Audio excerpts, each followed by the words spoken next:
Nesta semana, o Copom, Comitê de Política Monetária do Banco Central, reduziu pela quinta vez seguida a taxa básica de juros, a Selic.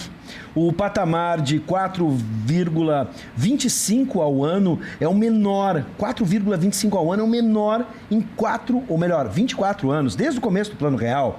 Mas como esse índice impacta no seu dinheiro, no seu dia a dia? Quais as opções de investimento para quem tem valores sobrando, por exemplo? E quem não tem? O momento é bom para buscar crédito, para realizar um sonho, por exemplo, casa própria, um automóvel. Com a gente, o especialista em mercado de capitais, Marcos Duarte Labarte, que nos ajuda a esclarecer essas dúvidas. Boa noite, seja bem-vindo. Obrigado, boa noite. Bom, vamos começar primeiro para poder entender esse número histórico, afinal de contas, a gente chegou com a taxa Selic, que em 1999, né, teve o menor patamar desde o seu início, em 1996. Dá para a gente dizer que esse realmente, em toda a história, a gente teve algum momento que chegou próximo a isso? Não, a gente chegou, é como o homem na lua, né? A gente nunca chegou antes de uma taxa como essa. 4,5 em 99 foi o menor? Foi o menor. 4,5 em 1999. Mais de 20 anos. Imagina, teve gerações anteriores que não viram isso, né? Não. Então, 4,25 é algo que nunca ocorreu antes no país, né? É uma demonstração que o Copom está dizendo que a economia está andando, que a inflação principalmente, que é o parâmetro maior para ter essa taxa, ela também está andando bem. Está controlada. Está controlada, né? E também, que é algo muito importante, depois que eles divulgam o porquê eles baixaram e também dão indícios de como vai ser a próxima reunião do Copom.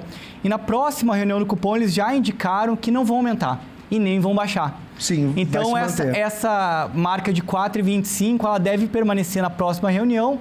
E, claro, se não tiver nenhuma surpresa aí no mundo e no Brasil, deve permanecer ao longo do ano, algo que ninguém esperava, né? Há 1 ano, 2 anos e meio atrás, porque realmente é muito baixo. Bom, um número histórico, 4,25% de taxa Selic, mas na prática, esse número histórico impacta como o nosso dinheiro? O que a gente pode, num primeiro momento, entender no mercado financeiro? Ele impacta muito, porque, pensa comigo, você é empresário. Tá. Com a taxa de juros alta, você sempre compara o risco de utilizar uma mão de obra ou empregar mais pessoas ou aumentar o seu parque fabril, né? Em detrimento às aplicações que ficam no banco. Então, quando ele sempre faz esse comparativo, e a taxa de juros, como estava lá alguns anos atrás, a 13%, ele comparava, via que o risco era maior de estar aumentando o parque fabril, ele deixava no banco. Hoje, a 4,25%, ele começa a rever isso e começa a, com isso, fazer com que a economia gire mais. Vou tirar o dinheiro de lá e vou começar a investir na minha fábrica. Vou comprar uma máquina nova, vou expandir algum setor. Então, a princípio, isso faz com que a roda da economia gire mais depressa. Bom, com esse patamar de juros aliado a uma regra criada em 2012, a poupança na prática estaria fazendo o poupador perder dinheiro. Por que isso acontece? Como é que a gente pode ter a relação da taxa Selic com a poupança? Deixar o dinheiro na poupança é um péssimo negócio agora? Já estava sendo há uns belos 2 anos atrás. Hoje, realmente, quem tem dinheiro na poupança, se você comparar a inflação que deve apresentar agora em 2020, você vai perder. Então, quer dizer, deixar hoje o dinheiro na poupança faz com que no final do ano você tenha um ganho zero. Não digo negativo, porque negativo não pode ser na poupança, mas você vai ter um poder de compra comparado com a inflação menor do que realizar em outras aplicações. Sim. A redução da taxa de juros deveria se refletir também nos bancos, aí para o pessoal que está buscando crédito. Mas por que esse movimento não é imediato? Baixou a taxa Selic, aí eu vou consultar o crédito no banco e permanece o mesmo do mês passado, por exemplo. Por que isso não é imediatamente repassado? Porque os bancos também estão sempre reavaliando a inadimplência. Então, não é algo tão... é gradativo, vai acontecer porque a livre concorrência faz com que pessoas que querem fazer um financiamento comparem não somente com o banco, mas com vários bancos, né? Isso deve acontecer, deve cair, Mas os bancos, obviamente, quando emprestam, e quando a gente está falando de financiamento, são financiamentos de 10, 12, 20, 30 anos, ele sempre está avaliando o poder também do aplicador, de quem vai estar fazendo o financiamento. Agora, de fato, com essa concorrência para os próximos dias ou meses, a gente pode imaginar um acesso ao crédito mais facilitado, mais em conta. É vantajoso, nesse cenário, tomar crédito?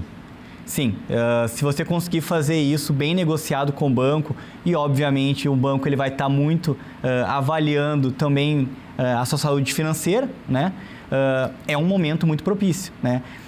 Quem financiou há uns 2, 3 anos atrás a uma taxa de 10% que estava achando que estava fazendo um baita negócio, hoje vendo um financiamento a 7, 7,5%, começa a ver se não consegue renegociar, né, o seu financiamento junto com o banco. Isso é possível? Isso é possível. Eu estava até conversando com uma investidora essa semana sobre isso, né? E isso é possível tanto com o seu banco quanto com outros bancos. Só que lembrando que não é algo simples.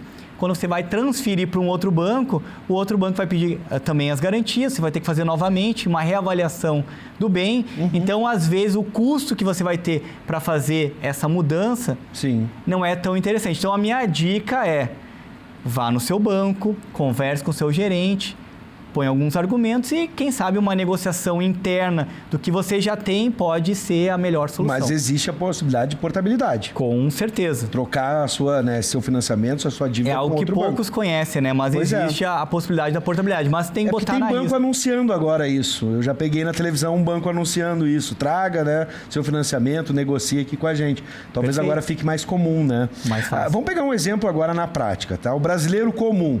Eu, né, e tantos outros aqui que estão nos assistindo. R$1.000, um milano que a gente fala aqui na redação. R$1.000 na poupança. O que eu devo fazer? Devo deixar lá? Qual o modelo de investimento poderia ser mais prático? Porque existe uma carteira muito grande de investimentos, mas existem investimentos que são pontuais, né, práticos, né, a gente retirar da poupança e passar para ele. Qual investimento hoje tu me daria como opções básicas assim para a gente trocar e já não sair perdendo como está perdendo na poupança? Bom, se você pensa em utilizar a poupança para a compra de algum bem nos próximos 1, 2 meses, não tem muito o que fazer. Tá. Né? Agora, se é um pensamento de médio e longo prazo, eu estou falando de coisas acima de 3 anos, algo que você vai estar cultivando, né, um valor para sua aposentadoria ou mesmo para a compra de um bem daqui a alguns anos, a poupança com certeza não é a melhor alternativa. Então, o que eu sugiro é você estar analisando operações pré-fixadas com taxas fixas, né? No qual você pode garantir uma taxa, às vezes, de 8% ao ano, comparado com o que a gente está vendo aí de 4,25%, 4%, já é quase o dobro. Sim. Né?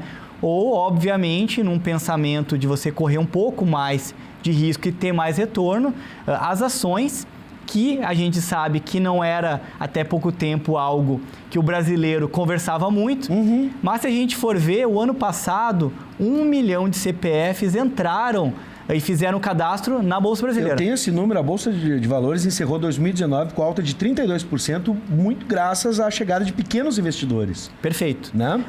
Essa é uma tendência? É uma tendência, com certeza, porque o investidor estrangeiro ele está diminuindo a entrada no Brasil e a gente pode ver isso na alta do dólar, né? Sim. O dólar subindo quer dizer que o dólar não está vindo para cá.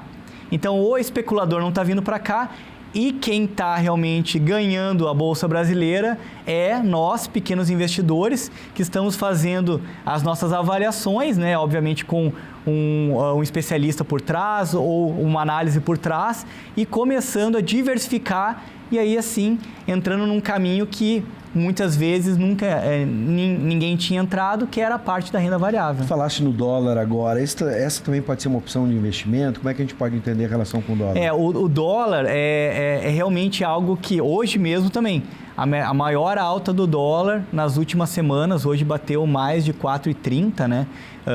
E todo mundo me pergunta, e aí, como é que vai ser? Realmente, a tendência do dólar é ficar alto, né? Porque o investidor estrangeiro não vindo para cá, não traz esse dólar.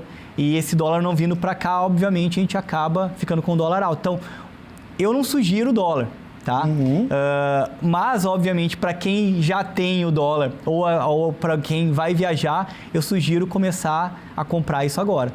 porque o dólar pode continuar subindo. Bom, para fechar então, já que estamos falando de tendências em subir ou não, a taxa Selic deve permanecer, pelo menos no primeiro semestre ou durante 2020. E o que a gente pode esperar? Isso é um sinal de que a nossa economia tem condições agora de tomar um fôlego e um impulso maior? Eu acho que é realmente uma primeira boa tendência, sabe? Porque se a gente avaliar todo o dinheiro que o governo dava para quem aplicava no tesouro, os estrangeiros ou até nós mesmos, era algo muito alto. Então, o que o governo pagava de juros era algo espetacularmente alto, né? E isso está diminuindo com a taxa 4,25. Então, quer dizer, o governo está emprestando mais barato quando ele faz isso através do Tesouro Nacional. Sim. Né? Então, a tendência é, e aí vamos acreditar que sim, que isso seja um começo de uma melhor tendência para a economia brasileira. Bom, que assim seja, é o que esperamos todos os brasileiros. Vamos esperar que sim, vamos ficar com esse bom, essas boas novas, esse otimismo, essa boa energia, o Marcos Labarte, para que a gente possa ter uma economia, emprego, especialmente emprego para os brasileiros e uma boa renda. Quero agradecer Marcos Labarte, especialista no mercado de capitais, seja sempre bem-vindo. Muito obrigado pelas informações e por trazer otimismo para a gente. Sim, otimismo sempre.